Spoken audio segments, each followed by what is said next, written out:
junto com a sua família ao Senhor. Quando ele diz, ele a casa dizendo, eu e minha família serviremos ao Senhor. Que maravilha, né, irmãos? Quando a pastora Cida tinha mandado mensagem para minha esposa, para nós estar aqui ministrando a palavra de Deus, né? E aí, quando eu cheguei em casa, né, que eu vi a mensagem, aí eu li também do pastor Elton, aí confirmei ali com ele, na mensagem do WhatsApp. E aí eu falei assim pro pastor Elton, falei, olha, só Deus, né, eu vou procurar ler aqui alguma coisa aqui. Até então não sabia, né?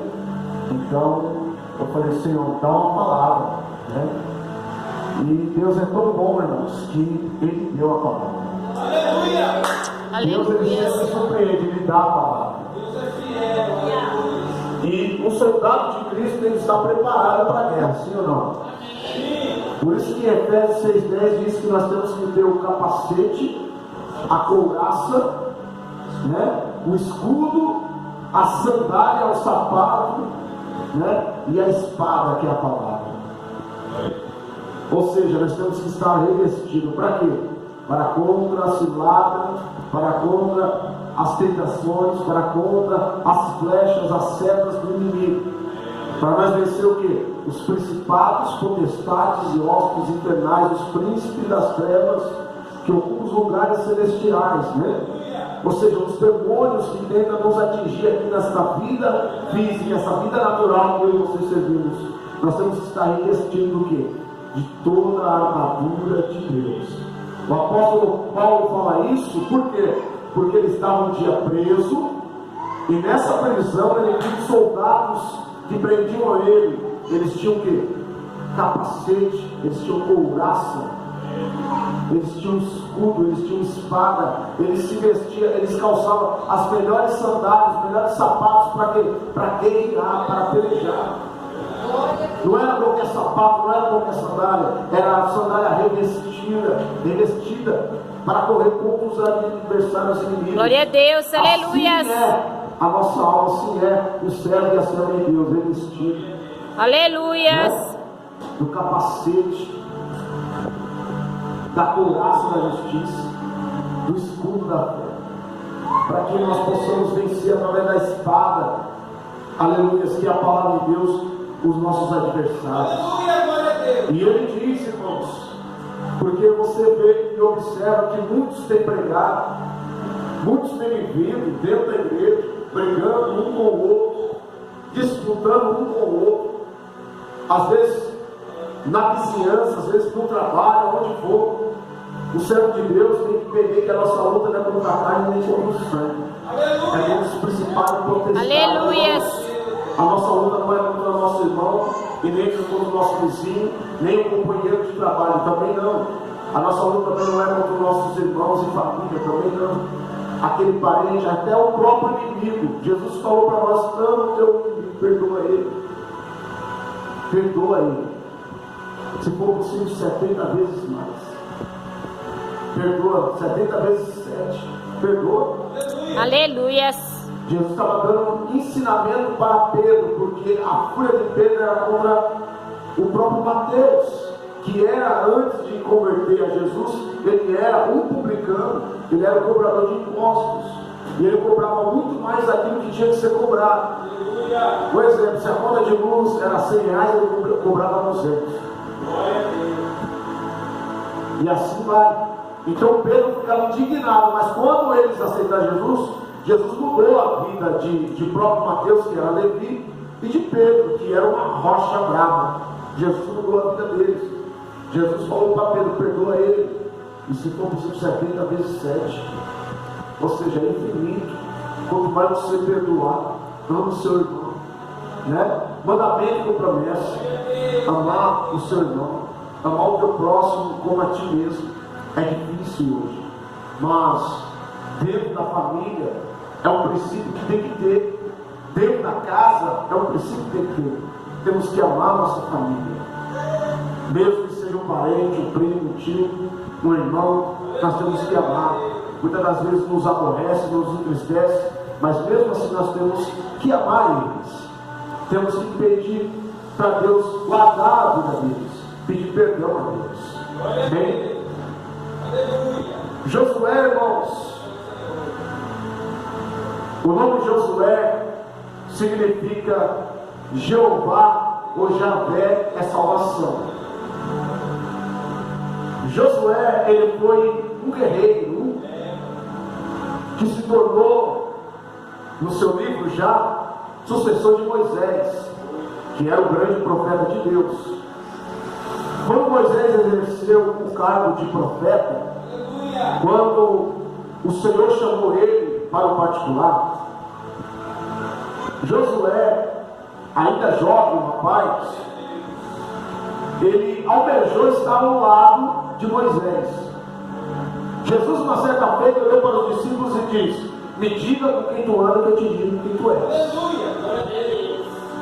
Josué viu que Moisés era o grande homem de Deus, então ele logo correu para andar com o homem de Deus. Então, nesse período, Josué começou a conhecer as coisas de Deus. Ele começou a provar o poder de Deus.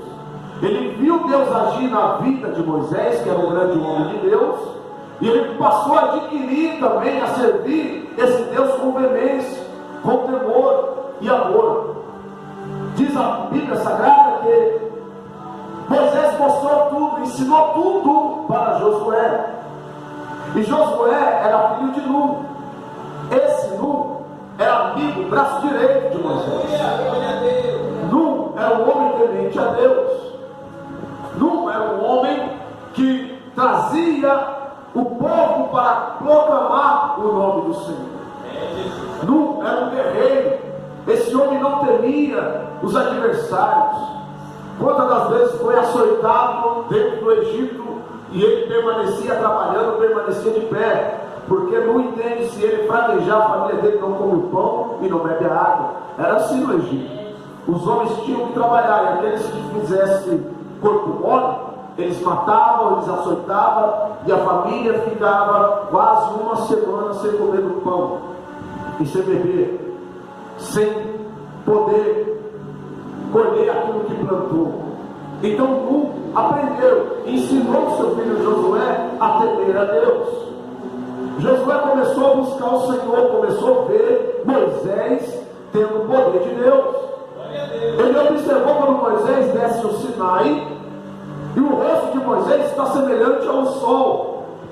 Alguém grita e diz: Moisés, coloca um véu sobre o seu rosto, porque a glória que está na sua face é muito forte, não dá para enxergar. Glória a Deus, aleluias. Josué entendeu que ali estava descendo um grande homem de Deus, que a unção de Deus estava na vida de Moisés. Aleluia. Então ele começou a se aproximar de Moisés, e se aproximando de Moisés, ele está se aproximando de Deus. Josué, que tem o seu nome, Deus é salvação, ele vai ser o segundo libertador de Israel.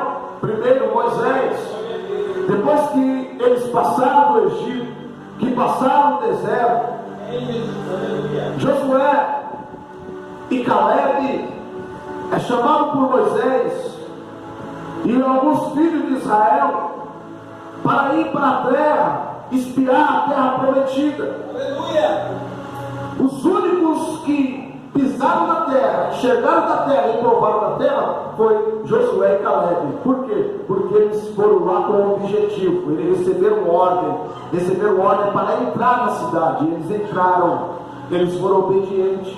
Quando eles voltaram com a bênção. Então Moisés começou a observar a vida de Josué. Viu que Josué crescia na graça, no entendimento e no conhecimento da lei do Senhor. Moisés percebe que Josué, ele não se aparta, ou seja, ele não se afastou da palavra. Ele entendeu que Josué não se afastou dos mandamentos e que ele começou a andar nos caminhos retos. Então Deus começa a dialogar com Moisés, dizendo: ele será o teu sucessor. Preparem o rapaz, porque ele será o teu sucessor. Só que Moisés, ele começa a dialogar com Deus. E ele sabe que Josué não é profeta. Ele não foi um daqueles anciões que receberam profecias quando Moisés estava orando. Não. Ele foi aquele que falou para Moisés: Moisés, eu vejo os homens profetizando, eu vejo os anciões profetizando. Aí Moisés disse: deixe que eles profetizem. É como se Moisés estivesse dizendo para ele: se não houver profecia, o povo vai se corromper. Observa se tem dentro das igrejas hoje. A maioria das igrejas, não digo aqui, mas a maioria das igrejas que eu prego, que eu vou, eu observo que não tem mais profecia. E eu vejo pastor se corrompendo, obreiros se corrompendo, membros se afastando, visitante não vindo mais para a igreja. Por quê? Porque não tem profecia. A Bíblia diz que os sinais seguem aqueles que creem. E sem profecia o povo se Glória a corrompe. Deus, aleluia. Ou seja, o povo precisa de sinal. Jesus trouxe sinal. Jesus não trouxe só sermões na montanha. Jesus não só pregou na Galileia. Jesus não só pregou em Cafarnaum, em Betânia, em Nazaré. Não, ele também trouxe sinais. O que ele fez? Curou aquele que estava coxo, o cego, o mudo, o surdo, o paralítico, o endemoniado de Gandara. Ele libertou o rapaz e outros. Aquela mulher que foi tomada no ato de adultério, Jesus pegou o pecado dela. Um milagre aconteceu porque todos aqueles que queriam apedrejar ela soltaram as pedras no chão. Por quê? Porque eles também tinham pecado como ela. Jesus multiplicou pães e peixes no deserto de Betsaida. Ele não despediu a multidão sem comer. Um dos discípulos disse: Senhor, a multidão está 3 dias conosco, sem comer e sem beber, eles estão jejuando. O Senhor já operou milagres e maravilhas, agora o Senhor entra no deserto de Betsaida. O que vai acontecer? Jesus multiplica pães e peixes, irmão. 5 pães e 2 peixinhos, Jesus multiplica. Ou seja, Jesus nunca vai despedir alguém de mão vazia. Porque é isso, pastor, quando você vem dentro da igreja, você pode até entrar vazio, mas quando você sair daqui, vai sair daqui cheio da presença de Deus. Você vai sair com uma resposta para alguém na sua casa. Você vai sair daqui com a porta aberta. Jesus vai trazer cura, milagres e libertação. Aleluia. Então Moisés começou a observar o rapaz. E observou que ele tem garra, que ele tem caráter. O nome dele é salvação. Então o Senhor diz a Moisés: separe ele, chame os anciões e unge a cabeça de Josué. Antes de Moisés partir para o Senhor, ele chama os anciões e eles vão ungir a cabeça do rapaz. A Bíblia diz que no mesmo momento que Josué recebe a unção com óleo, o Espírito de Deus se apodera dele. Naquela época, o Espírito era chamado como o Espírito do Senhor. Hoje, Jesus nos ensinou que o Espírito é Espírito Santo, o Espírito Consolador.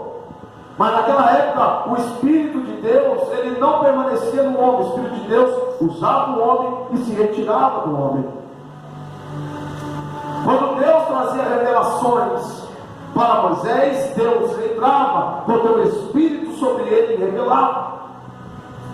Moisés era um grande profeta, mas o Senhor vai mudar o trajeto aqui. Deus vai levantar muitos outros profetas, mas Josué será levantado como guerreiro, capitão do exército. Josué recebe o Espírito e muitos começam a indagar, porque Moisés era profeta e ele era só um guerreiro, um homem que maneja bem a espada.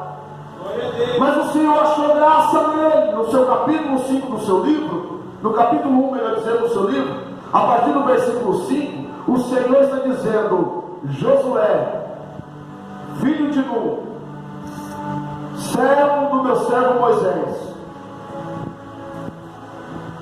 medite na minha lei de dia e de noite, porque eu farei vós atravessar o Jordão. Ele se lembra porque eles atravessaram o Mar Vermelho e Moisés estava com eles. Ele passou agora o Jordão porque Deus estava com ele. A unção aqui é diferente, mas o movimento e o projeto de Deus é o mesmo.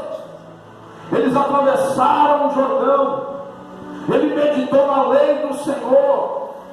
O Senhor chamou ele durante a madrugada e os revelou. Deus aparece a Josué e pediu para ele meditar na lei e se esforçar. Tenha ânimo, esforça-te, eu sou contigo.